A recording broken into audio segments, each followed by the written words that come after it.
All right, we are going to jump over to Joe Biden, who is speaking about this ceasefire deal between Israel and Hamas. Let's listen in. And soon the hostages will return home to their families. The elements of this deal were what I laid out in detail this past May, which was embraced by countries around the world and endorsed overwhelmingly by the UN Security Council. The deal is structured in 3 phases. Phase 1 will last 6 weeks. It includes a full and complete ceasefire, withdrawal of Israeli forces from all the populated areas of Gaza, and the release of a number of hostages held by Hamas, including women and elderly and the wounded. And I'm proud to say Americans will be part of that hostage release in Phase 1 as well. And the Vice President and I cannot wait to welcome them home. In exchange, Israel released hundreds of Palestinian prisoners. And during Phase 1, the Palestinians can also return to their neighborhoods in all the areas of Gaza. And the surge of humanitarian assistance into Gaza will begin. And the innocent people can have a greater access to these vital supplies. You know, during the next 6 weeks, Israel will negotiate the necessary arrangements to get Phase 2, which is a permanent end of the war. Let me say it again, a permanent end of the war. There are a number of details to negotiate to move from Phase 1 to Phase 2, but the plan says if negotiations take longer than 6 weeks, the ceasefire will continue as long as the negotiations continue. I've spoken to the Emir of Kuwait and the President of Egypt, and we have pledged to make sure the negotiations will keep moving forward for as long as it takes.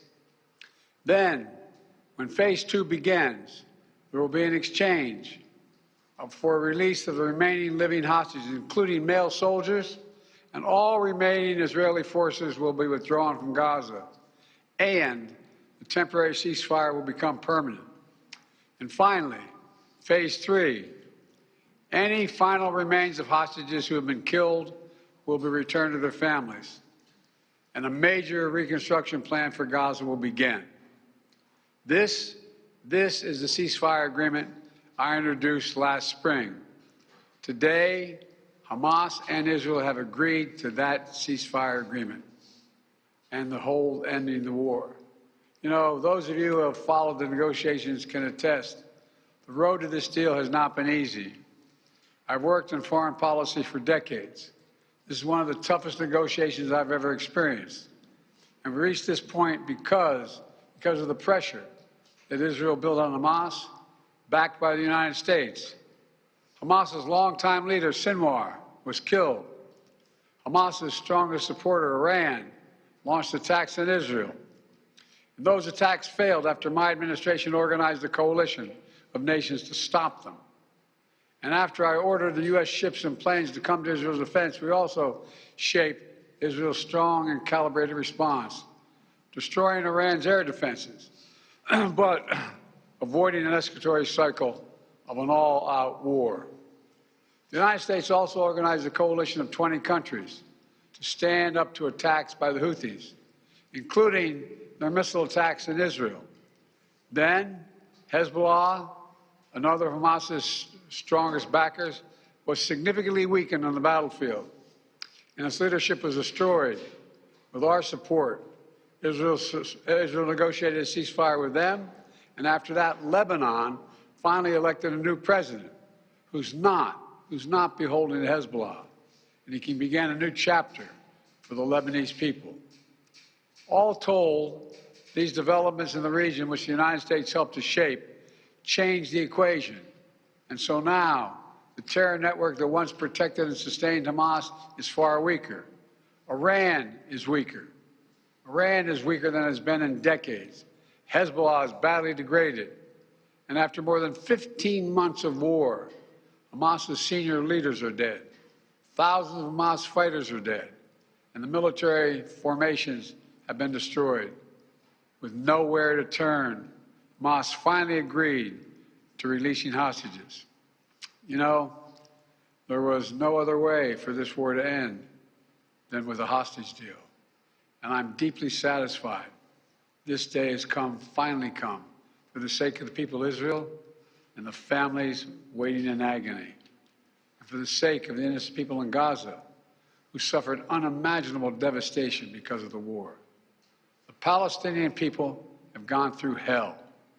Too many innocent people have died. Too many communities have been destroyed.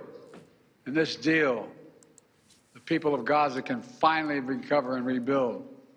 They can look to a future without Hamas in power. You know, the Bible says, blessed are the peacemakers.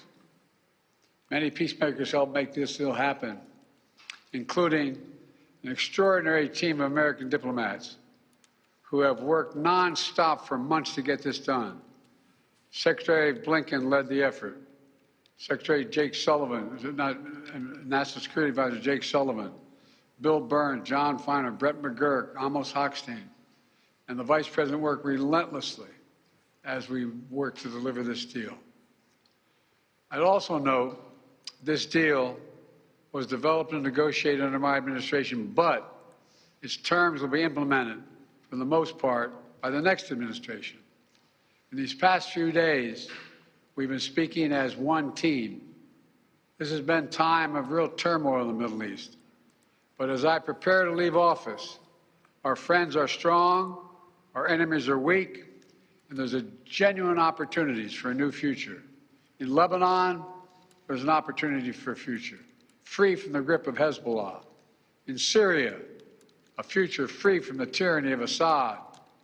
And for the Palestinian people, a credible pathway to a state of their own. And for the region, a future of normalization, integration of Israel and all its Arab neighbors, including Saudi Arabia. At the G20 in Delhi in September 23, I rallied key countries behind a vision of an economic corridor from India across the Middle East to Europe. That vision can now become a reality. There are risks as well, including ISIS and Iran, even in a badly weakened state. But we're handing off to the next team a real opportunity for a better future for the Middle East. I hope they will take it. Let me close with this. My friend for years in the United States Senate, former Senator George Mitchell, who did so much to forge peace in Northern Ireland, once said about diplomacy, he said, it is 700 days of failure and 1 day of success. 700 days of failure and 1 day of success. Well, we've had many difficult days since Hamas began its terrible war. We've encountered roadblocks and setbacks. We've not given up. And now, after more than 400 days of struggle, a day of success has arrived. God bless all the hostages and their families. May God protect the troops of all those who work for peace. Gaza now, as you were saying, the implementation of this deal will be in the hands of the next administration, and basically they will shape the future of Gaza. So how do you see this future? And also, how much credit do you give to the Trump team for this deal? Trump is already taking credit for it. Well, you know, this is the exact framework of the deal I proposed back in May. Exact. And we got the world to endorse it. Secondly, it's America's support for Israel that helped them badly weaken Hamas and its backers and create the conditions for this deal. And thirdly, I knew this deal would have to be implemented by the next team, so I told my team to coordinate closely with the incoming team to make sure we're all speaking with the same voice, because that's what American presidents do. Thank you. Will be in the, how many Americans will be released when the hostages are being released?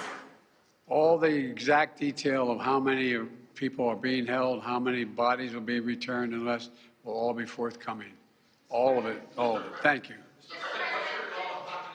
Will hold. I'm confident. Thank you. Folks, credit for this, Mr. President, you or Trump? All right, so we have been listening. Is that a joke? Oh, thank you.